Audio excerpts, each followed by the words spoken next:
Hey everybody, it's Matt Master here. I'm doing another video today, and this video is about recent decisions I've made in my life and what motivated me to do them. And the first decision happened earlier this week. So I was offered a job offer, and they were a DEI workplace that wanted me to upload a picture of a Jabba Dabba Doo card from 2021. Now, I've only had one Jabba Dabba Doo, and that's the J&J back in the day, June 13th of 2021 is I had that injected in me.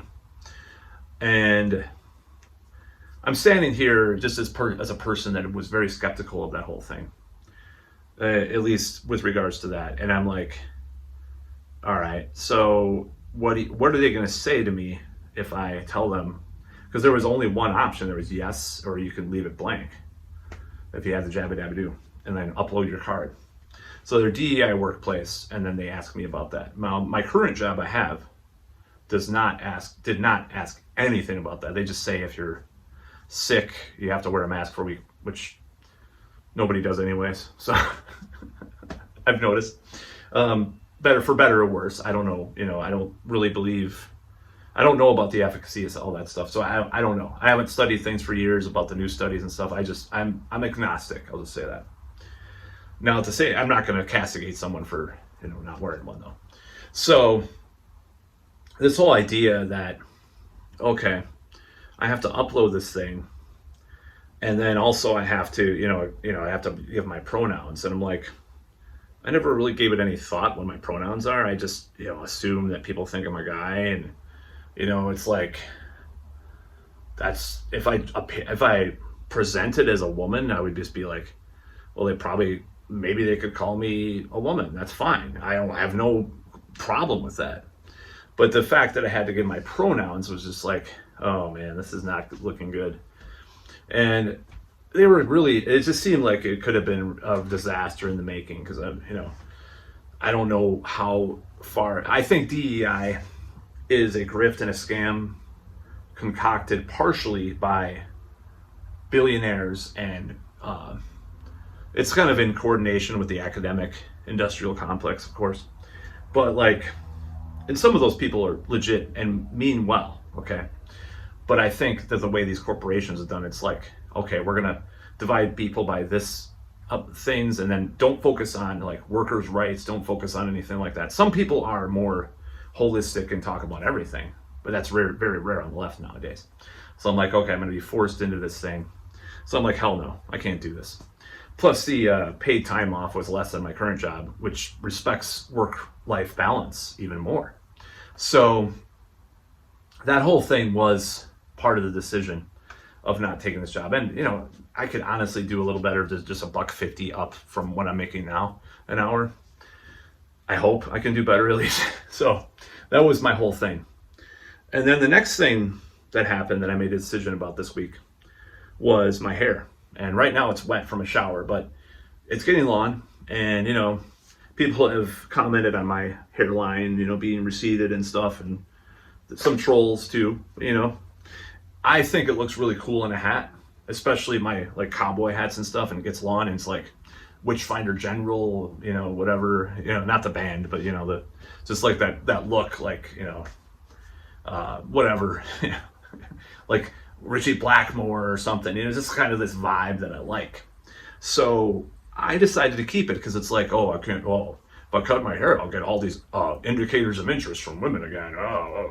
It's like, well, if I lose weight, I'll probably have the same thing. And I think that I would rather just focus on that and cut fat off of me than cut hair, and just experiment a little bit, just go a little wild. Why not just try it, try to flirt and stuff with longer hair and see what happens. Instead of focusing on that so much, focus on, just my attitude, my inner game, so to speak, talk about manosphere stuff, old school manosphere stuff. So that's kind of why I decided to do that. And I don't think it's a bad thing to grow your hair out. I got these sideburns and stuff. And I might start dyeing them black, because they are kind of gray if you really, you can't see it right now, but like fluorescent lights, it's like, whoa, they light up, literally. So that's how I made these two decisions this week. I was like, okay, well, I can't spend. And my finances are not the best right now either, so I didn't want to go get a haircut and spend $20 and plus tip or whatever. So that's kind of why when I could buy food, buy actual groceries. So that's kind of how I decided on this, and it's kind of two decisions I made, and I didn't want to really do. I just did, and this job does not pay me as much as I should be paid because I was making a lot more at my previous job with adjusted for inflation, of course. So I'm making what I made in 2017 ostensibly at my current job. And I pay $600 more a month for rent now. So than I did in 2017. So that's because I was renting an attic, as people longtime viewers probably know. So because I don't live in my mother's basement, unlike some of the trolls say. So that's kind of how I made that decision. It doesn't mean I'm not going to look for another job or try to improve myself. In fact, it gives me more of an imperative to improve myself, because I've had this image of myself. Oh my God, the hair makes such a difference. Because since high school, I get a haircut and be like, he's kind of cute. Like I hear these people say. But I'll tell you a story. When I dyed my hair black in my late teens, early 20s, and I had super long hair, I got more flirtations than I ever had in my life. There was this old lady that came in. I think she was like from Eastern Europe, and she's like, "You look like movie star," in Walgreens, when I worked at Walgreens, by the way, as a cashier. "You look like a movie star." I'm like, holy shit.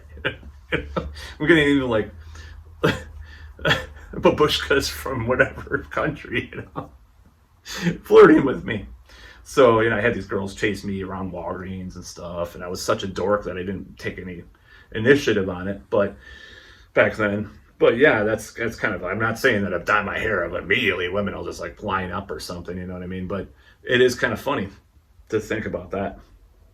So that's kind of like what I think about this whole issue, is like, why not just like be true to myself instead of doing what I think is going to be the safe route. Oh, I cut my hair again, I'll get a girlfriend immediately a week later, or something. It's just these things in my head that are just kind of dumb. And I think just, doing other things, having an identity, having an avatar. It's like this old school manosphere guy. I'm not going to mention his name because he's very controversial. It's not Tyler Durden, by the way, but he talks about having this avatar of yourself, like this image of yourself, how you want to look, that's unique. Anton LaVey talks about that too, actually, in certain ways too. So I'm going to talk about that because, I like this idea. Matt Outlaw is this person, this identity. That's my new code name. That's my new spy. That's my new stage name. So I think having this identity, this image, this avatar, is more important than getting a buzz cut and wearing my head shaved or whatever, and not having sideburns or whatever. It's like this strength that I can have from this uniqueness, especially in this town. Oh my God, people are so frumpy. You go to a business and the guy's wearing the blue, I don't know what they're called, these shirts, and the khaki pants and dress shoes, and they have the short hair, the friar tuck haircut or whatever. I wear shirts. I wear like these Renaissance shirts to work. I wear these fucking like 80s like colorful shirts, and just black goth shirts and stuff. And I do all sorts of stuff. I don't like doing what everybody does. I just don't. And it's not because I'm trying to rebel, but I just naturally want to express myself in a visual way. I used to like that because I grew up, kind of indoctrinated against that kind of thing from various things, not just parents or just people around here. I think it's probably the culture here. Like, don't dress too crazy. I mean, back in the day, you went downtown here, you saw mohawks, you saw people with purple mohawks up to the fucking sky, leather jackets, chains, spikes. You saw goths walking, you saw preps, you saw jocks, you saw hip hop guys, whatever. Now it's just like everybody dresses similar, and it's college, boring, casual bullshit. So I like to dress weird rant, but I like to dress ostentatiously sometimes, and I might even increase it. Oh, you're too old for that, Matt. You're too old. Yeah. Well, who says? Where's this rule book? Where's this? Do I have a rule book here? what's a rule book? You know, let me look for a rule book. No, I don't have a rule book for how to dress or what's acceptable to society. It's the same with dating stuff. Like, you're not supposed to hit on a girl walking down the street. It's evil, you know? No, I'm going to push boundaries, man, you know? I'm not saying that that's like the greatest thing in the world. It's kind of tough sometimes. Well, it's kind of tough all the time. But anyways, you know, trying to get better with things, trying to self-improve. And that will be about my next video is actually going to be about self-improvement. So anyways, that's about all.